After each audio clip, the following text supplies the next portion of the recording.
Hello guys, आज मैं SSC stenographer exam 26-27 की कंप्लीट गाइड लेकर आई हूँ आपके लिए। इस वीडियो में आपको मिलेगा eligibility, department, selection process, age limit, exam pattern, salary और सिलेबस और प्रिपरेशन टिप्स और सब कुछ एक जगह पे। तो बिना टाइम वेस्ट किए हुए शुरू करते हैं आपका एसएससी स्टेनो जर्नी। फर्स्ट हम डिस्कस करेंगे डिपार्टमेंट सिलेक्शन प्रोसेस क्या होता है, इसका एज लिमिट क्या है, क्वालिफिकेशन क्या है, एग्जाम पैटर्न क्या होता है इसका, एग्जाम सिलेबस क्या होता है, इन हैंड सैलरी क्या आती है और जॉब प्रोफाइल क्या मिलती है। तो चलिए स्टार्ट करते हैं हम अपना वीडियो। अगर हम एसएससी स्टेनोग्राफर ग्रेड की बात करें, ग्रेड पे की बात करें, तो ग्रेड सी को स्टेनो ग्रेड सी के लिए जो फॉर्म फिल करते हैं उनका ग्रेड पे 4200 टू 4600 जाता है। वहीं स्टेनो ग्रेड डी के लिए ग्रेड पे आपका 2400 होता है।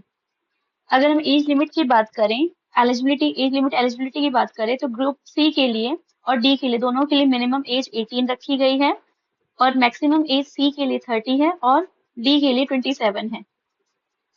अगर हम एज रिलैक्सेशन की बात करें तो ओबीसी कैटेगरी के लिए 3 इयर्स का एज रिलैक्सेशन है, वहीं एससी एसटी के लिए 5 इयर्स का, पीडब्ल्यूडी जनरल कैटेगरी के लिए 10 इयर्स का, वहीं पीडब्ल्यूडी ओबीसी के लिए 13 इयर्स का और एससी एसटी के लिए 15 इयर्स का एज रिलैक्सेशन दिया गया है। एक्स सर्विसमैन की अगर हम बात करें तो एज पर गवर्नमेंट रूल जो भी एज रिलैक्सेशन उन्हें दिया जाता है, वैसे तो 40 टू 45 एज तक है, ऐसा कुछ करके दिया हुआ है। अब हम बात करेंगे एग्जाम पैटर्न की। तो एग्जाम पैटर्न से पहले मैं आपको एक बार डिस्कस करना चाहूंगी कि एसएससी एग्जाम के लिए आपकी एलिजिबिलिटी क्या होनी चाहिए। तो एलिजिबिलिटी की अगर हम बात करें, एक सेकेंड, एलिजिबिलिटी क्वालिफिकेशन की मैं बात कर रही हूँ यहाँ पे। क्वालिफिकेशन की अगर हम बात करें तो क्वालिफिकेशन आपकी कैंडिडेट्स जिन्होंने 12th पास किया हुआ है, ये मैंडेटरी है। इसके अलावा टाइपिंग नॉलेज, टाइपिंग नॉलेज इसलिए जरूरी है क्योंकि शॉर्ट हैंड की जब आप प्रैक्टिस करते हैं स्किल टेस्ट के लिए आपके काम आता है। ठीक है, अगर हम इसके स्टेजेस की बात करें, एग्जाम पैटर्न की बात करें, तो ये कुछ 2 स्टेजेस में एग्जाम होता है। फर्स्ट स्टेज आपका सीबीटी होता है, मतलब कंप्यूटर बेस्ड टेस्ट, और वहीं सेकंड आपका होता है स्किल टेस्ट। तो पहले हम सीबीटी की बात करेंगे, कंप्यूटर बेस्ड टेस्ट की। ये मोड ऑनलाइन मोड में ये एग्जाम लिया जाता है। ड्यूरेशन इसकी 2 आवर्स होती है, 2 आवर्स का एग्जाम होता है। टोटल क्वेश्चन इसमें 200 आते हैं, वहीं टोटल 200 मार्क्स का ही पेपर होता है। नेगेटिव मार्किंग की अगर हम बात करें तो 0.25 की नेगेटिव मार्किंग होती है। सब्जेक्ट वाइज अगर मैं ब्रेकअप करूँ इनका, सब्जेक्ट्स का मतलब सब्जेक्ट वाइज ब्रेकअप करूँ, तो जनरल इंटेलिजेंस एंड रीजनिंग की अगर हम बात करें तो इसमें से 50 क्वेश्चन आते हैं और हर क्वेश्चन 1 मार्क का होता है। तो टोटल मिला के 50 मार्क्स की आपकी रीजनिंग आती है। वहीं जनरल अवेयरनेस आपकी 50 क्वेश्चंस होते हैं, तो वही सेम रीजनिंग की तरह 50 मार्क्स का आपका जनरल अवेयरनेस होता है। इंग्लिश एंड लैंग्वेज की बात करें तो इंग्लिश लैंग्वेज में कॉम्प्रीहेंशन की बात करें तो इसमें 100 क्वेश्चंस होते हैं और इसकी वेटेज आपकी इस एग्जाम में ज्यादा होती है। इसीलिए अगर आपको प्रैक्टिस अच्छे से करनी है तो इंग्लिश अगर वीक है तो आपको एटलीस्ट 1 ईयर प्रैक्टिस करनी चाहिए, 1 ईयर पहले प्रिपरेशन आपको स्टार्ट कर देनी चाहिए।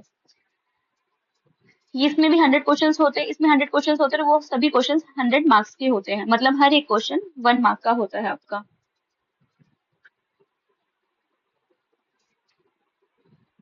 स्टेज 2 की बात करें तो स्किल टेस्ट होता है, जिसे हम स्टेनोग्राफी टेस्ट के नाम से भी जानते हैं। इसमें डिक्टेशन होती है 10 मिनट्स की। ग्रेड सी के अंदर 100 वर्ड पर मिनट होना चाहिए आपका, और वहीं ग्रेड डी में आपका 80 वर्ड पर मिनट होना चाहिए। देन आपका ट्रांसक्रिप्शन होता है। ट्रांसक्रिप्शन का मीनिंग होता है लिख कर आपको कंप्यूटर पर टाइप करना होगा। इसमें जो इंग्लिश से कर रहे हैं स्टेनोग्राफी उनके लिए 60 मिनट्स होता है और जो हिंदी से कर रहे हैं उनके लिए 65 मिनट्स का टाइम होता है। अब हम अगर हम सिलेबस की बात करें तो जनरल इंटेलिजेंस एंड रीजनिंग का सिलेबस है। कुछ इंपॉर्टेंट टॉपिक्स बता रही हूँ, इससे आगे पीछे भी कुछ होते हैं, कुछ बाहर से भी टॉपिक्स आते हैं। लाइक जो इंपॉर्टेंट है मैं वही बता रही हूँ। Analogy, coding decoding, number series, puzzle and syllogisms, directions and blood relation, verbal and non verbal reasoning. इसको कंप्लीट करने में थोड़ा टाइम लगता है, लेकिन इन शॉर्ट मैं अभी आपको बता रही हूँ। जनरल अवेयरनेस की बात करें तो करंट अफेयर होता है, जो कि नेशनल और इंटरनेशनल दोनों में से ही आता है। हिस्ट्री, पॉलिटी, ज्योग्राफी, इकोनॉमिक्स, ये कुछ सब्जेक्ट्स होते हैं जिनमें से आपके क्वेश्चंस पूछे जाते हैं। जनरल साइंस की बात करें, फिजिक्स, केमिस्ट्री, बायो में से आता है। स्टैटिक जीके की बात करते हैं, बहुत इंपॉर्टेंट पार्ट है इसका, जिसमें इंपॉर्टेंट आपके डेज हो गए, बुक्स हो गई, स्पोर्ट्स हो गए और अवार्ड्स हो गए, ये आपको लर्न करना जरूरी है। इंग्लिश लैंग्वेज और कॉम्प्रिहेंशन की बात करो तो वोकैबुलरी आपकी सिनोनिम्स आते हैं, एंटोनिम्स आते हैं और वन वर्ड सब्स्टिट्यूशन होता है इसमें। ग्रामर क्वेश्चन में आपका एरर स्पॉटिंग आता है, सेंटेंस इंप्रूवमेंट में आपका फिलअप्स आ जाएगा, ठीक है। कॉम्प्रिहेंशन में आपका क्लोज टेस्ट हो गए, पैराजम्बल्स हो गए, इडियम्स एंड फ्रेजेस होते हैं, ठीक है। ये तो आपकी बात हो गई सिलेबस की। अगर मैं डिपार्टमेंट की बात करूँ तो सिलेक्शन के बाद कैंडिडेट्स को अलग अलग मिनिस्ट्रीज मिलती हैं, ठीक है, और डिपार्टमेंट एंड ऑर्गेनाइजेशन मिलते हैं, ठीक है, जो कि सेंट्रल गवर्नमेंट के होते हैं, ठीक है, मतलब पोस्ट किए जाते हैं। अगर हम ग्रेड सी की बात करते हैं तो ग्रेड सी को ज्यादातर सेंट्रल सेक्रेटरीट मिलता है एंड प्रेसिडेंट सेक्रेटरीट मिलता है, ठीक है। पार्लियामेंट हाउस के जो आपके हाई लेवल डिपार्टमेंट होते हैं ना, उसमें आपको पोस्ट मिलती है, ठीक है। वहीं ग्रेड डी की बात करें तो ग्रेड डी में आपको वेरियस मिनिस्ट्रीज मिलती है, जैसे गवर्नमेंट ऑफिसर्स मिल गए, ठीक है, एंड सब ऑर्डिनेट ऑफिसर्स में आपको एलोकेट किया जाता है। पोस्टिंग लोकेशन, अगर पोस्टिंग लोकेशन की अगर मैं बात करती हूँ तो पोस्टिंग लोकेशन जो है आपकी पूरे इंडिया में हो सकती है, पूरे इंडिया में हो सकती है, तो मतलब सभी जगह एक ही साथ काम नहीं करोगे, किसी एक जगह, इंडिया के किसी एक जगह पे होती है आपकी, ठीक है। अब आपका इंटरेस्टिंग पार्ट होता है इन हैंड सैलरी, जिसके लिए आप प्रिपरेशन करते हो, ये आपका बहुत बड़ा मोटिवेशन होता है।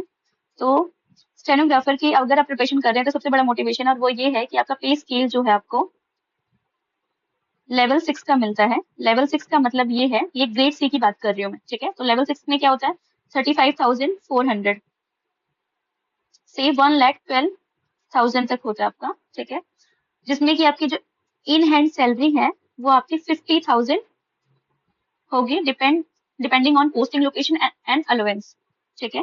पोस्टिंग लोकेशन आपकी क्या होगी और अलाउंस क्या मिलता है आपको, ठीक है। ग्रुप डी की बात करूं तो ग्रुप डी के अंदर आपको लेवल 4 की सैलरी मिलती है, मतलब 25,500 टू 81,100 तक होती है आपकी सैलरी, ठीक है। और इन हैंड की अगर मैं बात करती हूँ तो इन हैंड आपके पास 35 के 240 की आती है आपके पास। साथ ही आपको HRA जो अदर बेनिफिट्स मिलते हैं वो ये है, DA, medical and other allowance मिलता है आपको, ठीक है, अलाउंसेस मिलते हैं, ठीक है।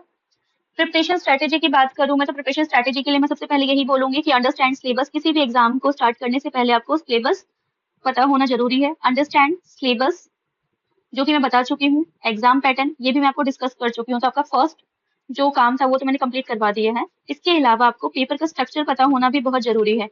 तो आप अगर मुझे कमेंट में करते हैं स्ट्रक्चर के लिए तो मैं आपको कोई भी 5 ईयर्स के, मतलब लास्ट 5 ईयर्स के जो क्वेश्चन पेपर है मैं आपको वीडियो में सॉल्व करवा दूंगी, ताकि आपकी कुछ हेल्प हो पाएगी, ठीक है। इसके अलावा जो सेकंड इंपॉर्टेंट चीज है वो ये है कि डेली टाइपिंग आपको करनी है, ठीक है, एंड शॉर्ट हैंड प्रैक्टिस करनी है, ठीक है।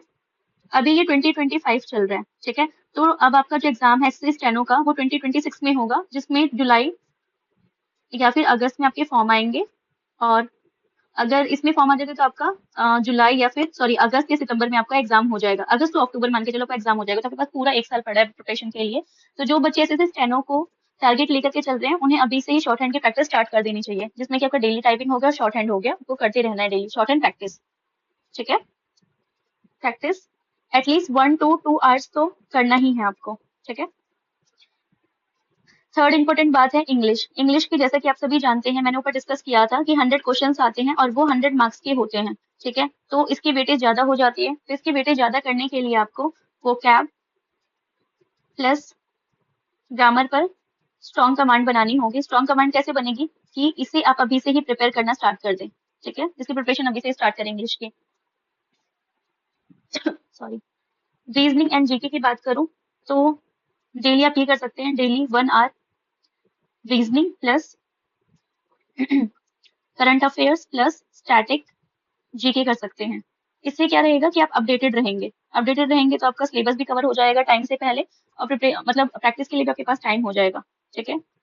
Most important point, previous year question paper ज्यादा से ज्यादा सॉल्व करें जितना हो सकता है, ठीक है। इससे क्या होगा, जो एग्जाम ट्रेंड है ना आपका वो आपका क्लियर हो जाएगा, एग्जाम ट्रेंड क्लियर हो जाएगा, ठीक है। इसके अलावा मॉक टेस्ट वीकली देना है आपको। वीकली देने से ये होगा कि आपकी जो स्पीड है ना वो इंक्रीज होती जाएगी, ठीक है। प्लस आपको फोकस किस पे करना है, एक्यूरेसी पे करना है आपको, ठीक है, इस पे आपको फोकस करना है, ठीक है। तो दोस्तों, एसएससी स्टेनोग्राफर एग्जाम सिर्फ नॉलेज पर नहीं बल्कि आपकी टाइपिंग, शॉर्ट हैंड और स्किल्स पर भी डिपेंड करता है। अगर आप रेगुलर प्रैक्टिस करेंगे और स्मार्ट स्ट्रेटेजी अपनाएंगे तो सिलेक्शन पाना कोई मुश्किल नहीं है।